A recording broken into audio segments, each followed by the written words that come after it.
दोस्तों आज हम करने वाले हैं जो कि एक बहुत ही घटिया राइटर करेला है। जी हाँ दोस्तों, हम अखिलेश कश्यप का रिलाई करने वाले। दोस्तों आप सब देख रहे हैं कि कोठा पुत्र हमेशा लाइव आकर क्या क्या कह रहा है कि पावर स्टार पवन सिंह भैया का नाम ले रहा है हमेशा, जो कि सिंपैथी पाना चाहता है और पावर स्टार फैन का वे सपोर्ट पाना चाह रहा है कि power star Pawan Singh support करे।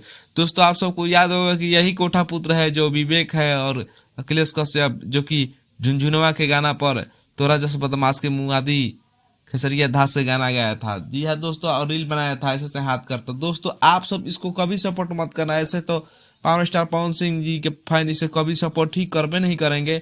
और ये जो सोच रहा है कि पावर स्टार पवन सिंह का सपोर्ट करेंगे, क्योंकि महंगाई जवान ये सबका औकात दिखा दिया।